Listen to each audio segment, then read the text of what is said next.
Morning. Morning. Welcome to the Sunburst Sanctuary on this fall morning. Kind of beautiful. Last night I was out at the labyrinth and I saw the moon kind of peeking through the clouds and kind of playing hide and seek. And it's reminiscent of an experience I had years ago, and maybe I'll share that later on in the talk.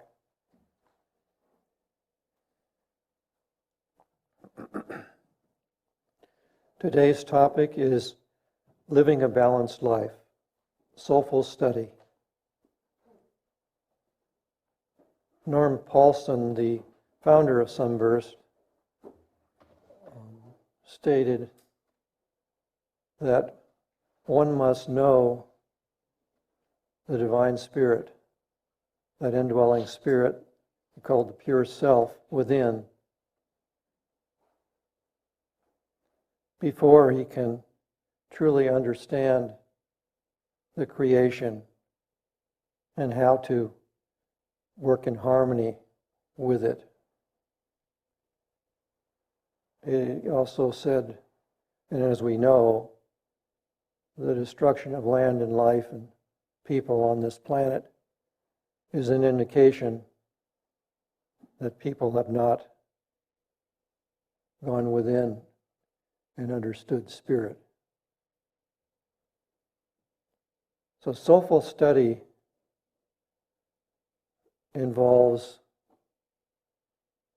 part of it involves being in nature and spending time observing and meditating in nature.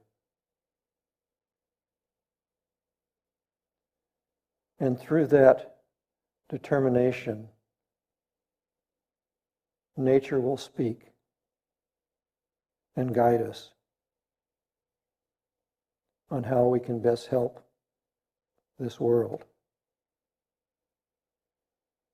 Another way to live a balanced life is to read the accounts of spiritual teachers, those that have illumination, because these inspire us to seek out those experiences within themselves. I like to hike on the Sunburst property, and I've been doing it for about 25 years.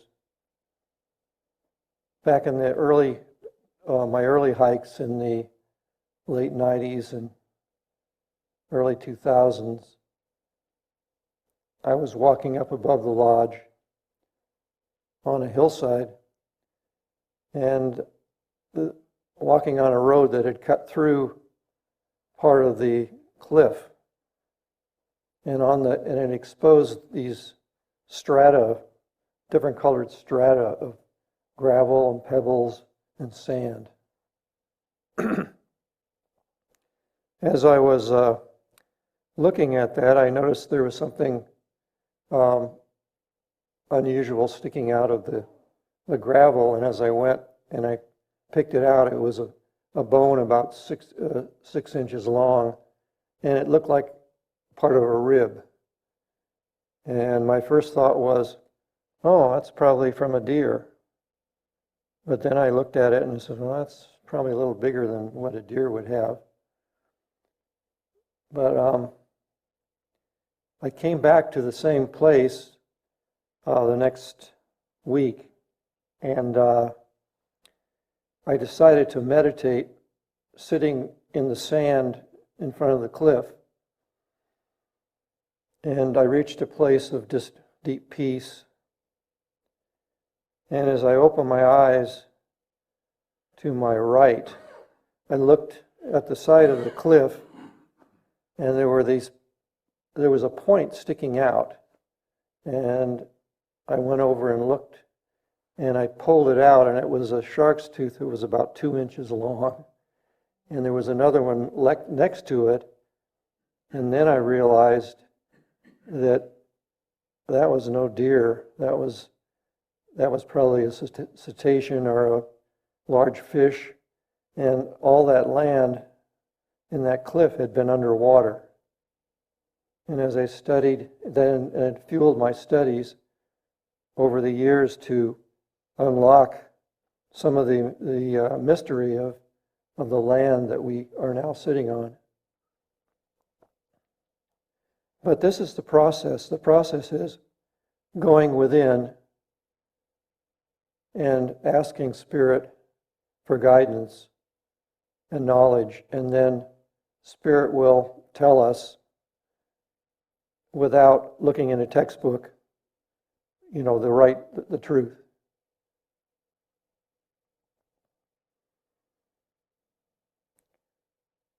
"40 years ago, the Sunburst Community was situated in Salt Lake City, and our community center was called the Ellis House.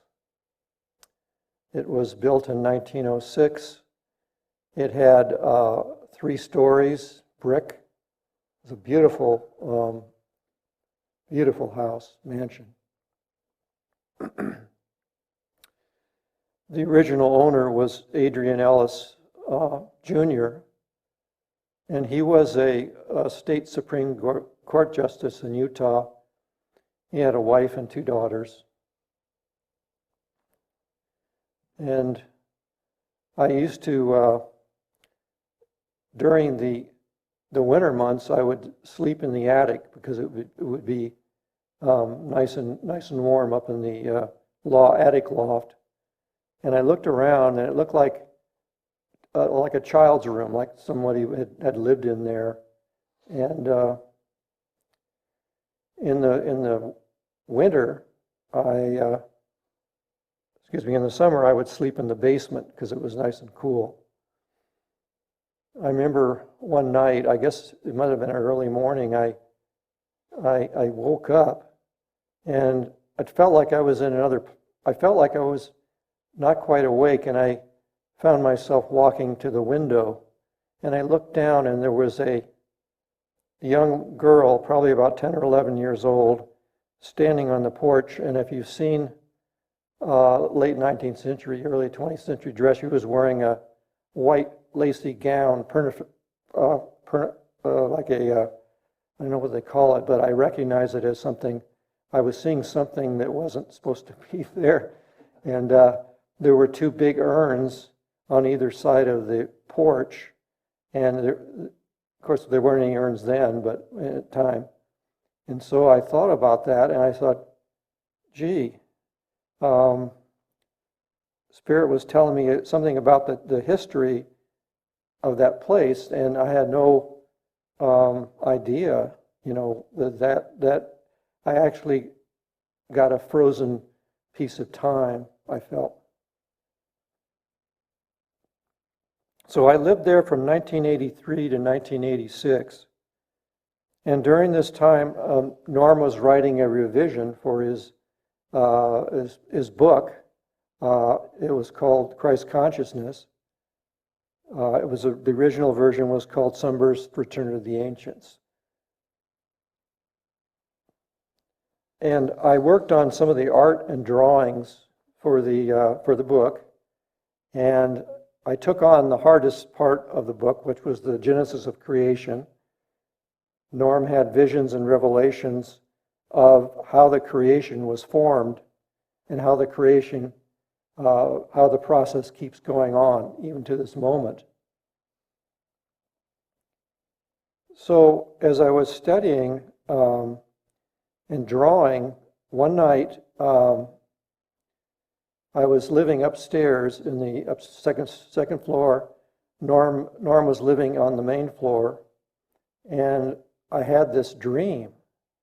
And in the dream, I was standing in this large field, and it was at night, and there were pine trees or trees at the edge of the field, and all of a sudden there was this huge disc of light that kind of rose over the horizon, and as I was staring at it, there was this beam that kind of came out in a spiral, towards me. As I looked up, it was coming down in a beautiful counterclockwise spiral. And then I woke up, and I went downstairs, and Norm was walking across, the main area there in the foyer, and I said, "Norm, I had this experience," and I related it to him, and he said, "That's your confirmation." And I pondered that for years and what he meant, and then I realized that process of creation is through these spiral vortexes of light. And I had seen and bear witness to it, and that was my confirmation. So at that moment, I started seeing spirals everywhere, and my studies of sacred geometry showed that spirals are on the subatomic level and also on the macrocosm in the galaxies. And then the mathematics of the spirals reveals this proportion which is permeating the whole creation.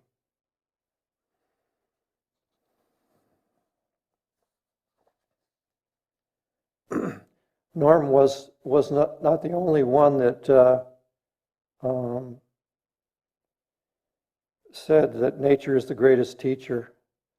There's a fellow that I've been studying a little bit about. His name is Victor Schomburger, who lived in the late 19th, early 20th century, and he was a forester in Austria, and his house was near a stream and a waterfall, and he'd walk his dog every day, and he would sit down and reflect and meditate.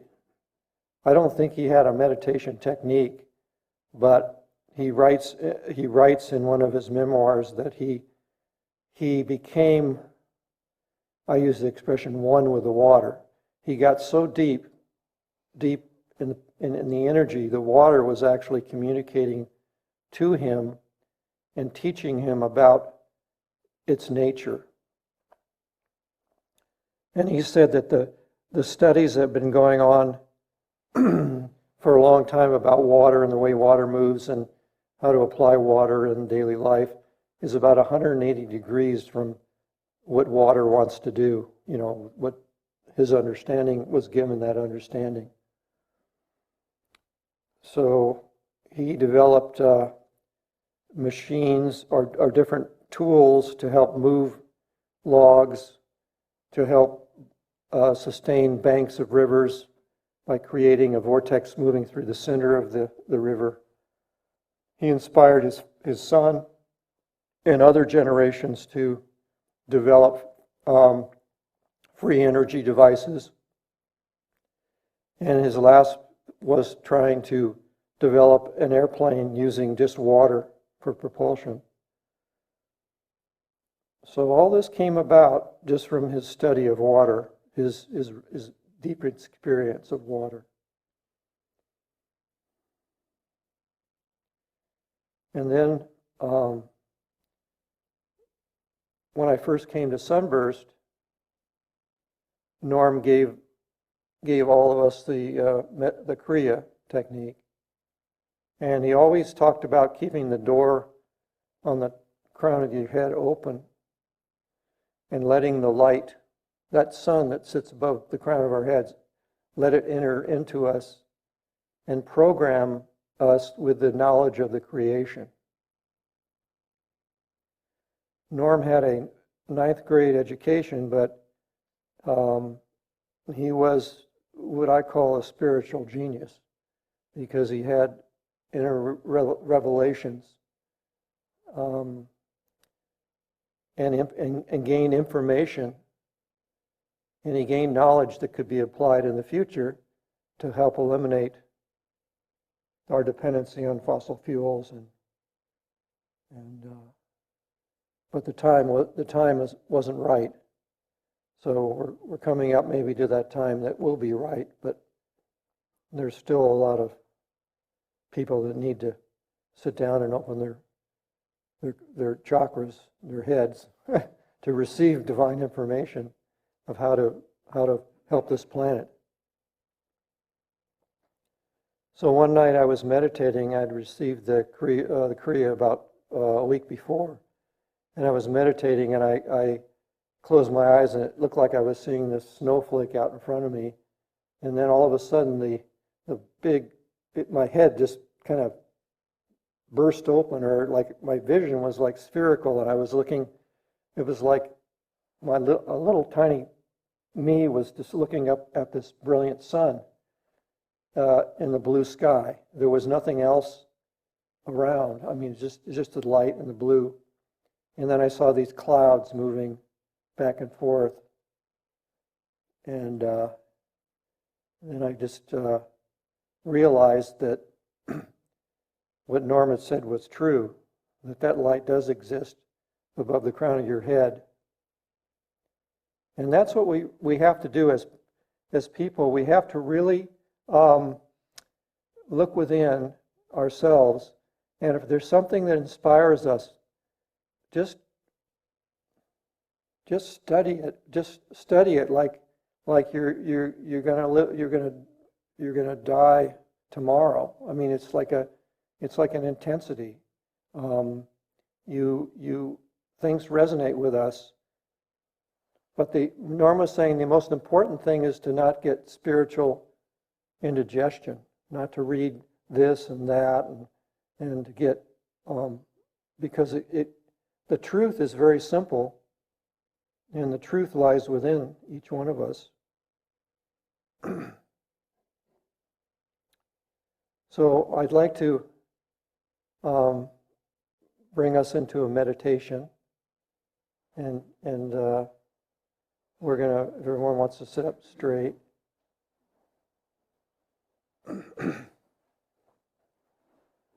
And take a few deep breaths when you're positioned comfortably.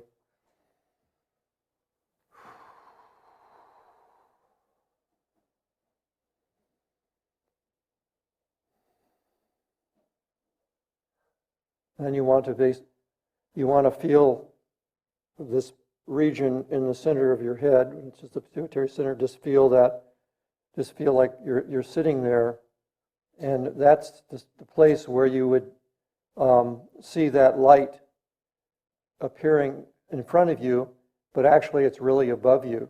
But your eyes, like a periscope, reflects it in front of you to your physical eyes. And to bring us into a quiet space, April's going to bring us through this wonderful acoustic sound of the bowls.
Let us chant 3 ohms together.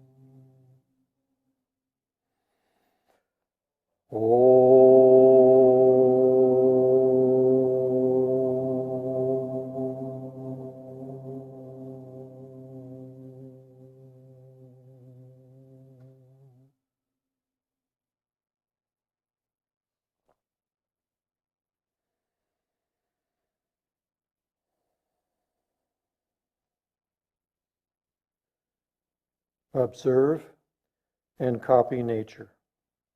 This is the path we must urgently rediscover if we are to survive. Victor Schomburger. I'd like to end the service with a prayer. You can follow if you'd like. Dear Spirit, I am that I am.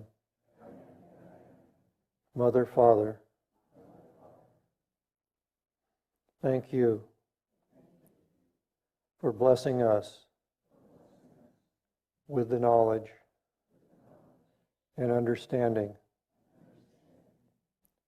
of your nature. Help us to grow deeper and deeper in our understanding of your nature.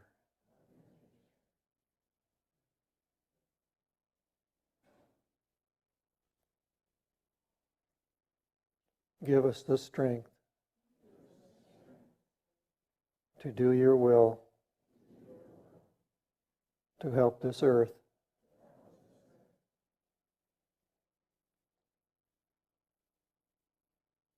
we love you. Be with us all our days forward. Amen.